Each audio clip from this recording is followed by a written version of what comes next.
Baik, Assalamualaikum warahmatullahi wabarakatuh.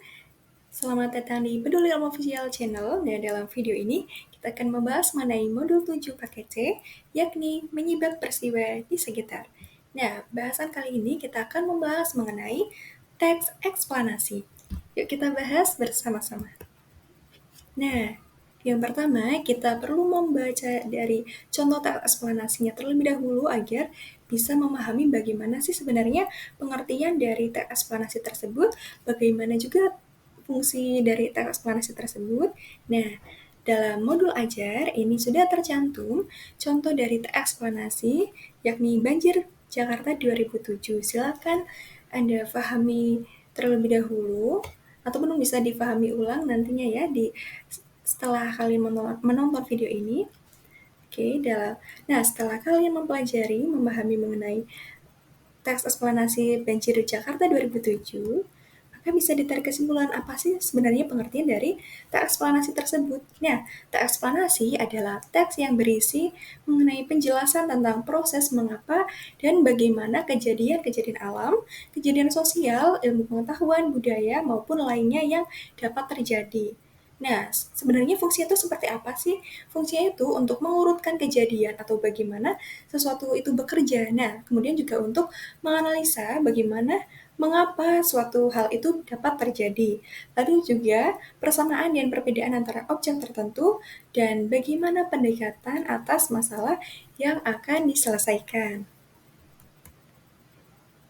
Kemudian setelah kita sudah mempelajari mengenai pengertian dan fungsinya, kita juga harus mengetahui mengenai bagaimana sih menyusun isi pokok informasi dari teks eksplanasi. Nah, di sini ada beberapa hal yang perlu diperhatikan dalam menentukan isi pokok informasi atau menyusun isi pokok informasi tersebut. Yang pertama, memahami tujuan penulisan teks eksplanasi, kemudian mengidentifikasi topik utama, lalu cari dan temukan gagasan utamanya.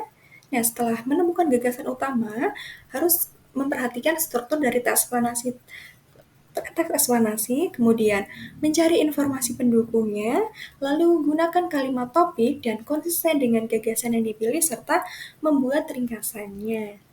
Oke. Kemudian, mengidentifikasi urutan kejadian dalam teks eksplanasi. Nah, mengidentifikasi isi pokok-pokok informasi dari teks tersebut, urutannya itu dimulai dengan informasi yang berupa pernyataan umum, kemudian dilanjutkan dengan informasi yang berupa sebab akibat. Nah, selain itu, di dalamnya terdapat proses mengapa dan bagaimana kejadian sesuatu itu. Misalnya, bagaimana proses terjadinya banjir, mengapa terjadi banjir, apa penyebabnya, dan bagaimana akibatnya.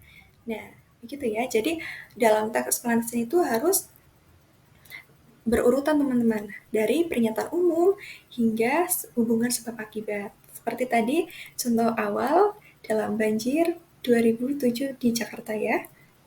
Nah, kemudian di sini juga ada contoh lain mengenai urutan kejadian dari teks eksplanasi. Nah, di sini contohnya pada teks yang berjudul kekeringan, silakan Anda bisa membaca teksnya lebih detail di modul ajar ya. Di sini saya menyajikan ringkasan urutan kejadiannya saja. Nah, ringkasannya itu dapat memuat dari pernyataan umum, sebab, hingga akibatnya. Ini dapat dicermati. Selanjutnya menyusun informasi dalam teks eksplanasi. Dalam menyusun informasi dalam teks eksplanasi ini juga perlu memperhatikan berbagai hal. Yang pertama, menentukan topik. Nah, topik ini harus dipilih yang berhubungan dengan suatu kejadian yang pernah dialami atau yang pernah kalian saksikan sendiri agar mudah dicarikan datanya dan mudah dikembangkan. Lalu, menyusun kerangka teks. Nah, susunlah kerangka teks itu sesuai dengan urutan kejadian yang berhubungan dengan sebab akibat. Misalnya, tentang bagaimana terjadinya longsor di daerah puncak, begitu ya. Kemudian, mengembangkan kerangka. Setelah kalian menyusun kerangkanya, tadi setelah menentukan topik, kemudian menyusun kerangka, sekarang mengembangkan kerangka. Nah, kerangka yang telah disusun itu dikembangkan dengan memperhatikan urutan kejadian, hubungan sebab akibat, juga memperhatikan bahasa, serta memperhatikan ejaan bahasa Indonesia yang baik dan benar. Gitu. Kemudian setelah menyusun informasi, kemudian mempresentasikan hasil teks eksplanasinya. Nah, hal-hal yang perlu diperhatikan dalam presentasi itu adalah menyiapkan alat peraga seperti laptop dan LCD, kemudian menyiapkan teks eksplanasi yang telah dibuat dalam bentuk PowerPoint secara singkatnya saja, jadi poin-poin pentingnya saja, tidak yang terlalu berbelit-belit begitu dalam PowerPoint. Kemudian gunakan bahasa Indonesia yang baik dan benar ketika berpresentasi dan menggunakan bahasa yang mudah difahami, tidak yang berbelit-belit juga ya. Kemudian bagi pendengar, usahakan memberikan masukan atau arahan. Nah, setelah tadi mendapatkan masukan dan arahan oleh pendengar, maka si penulis teks eksplanasi tersebut harus merevisi sesuai dengan masukan dan tanggapan yang disampaikan oleh pendengar maupun audiens. Nah, itulah materi mengenai teks eksplanasi. Semoga ilmunya dapat bermanfaat. Terima kasih sudah menonton video ini. Sampai jumpa di video berikutnya. See you and bye-bye. Wassalamualaikum warahmatullahi wabarakatuh.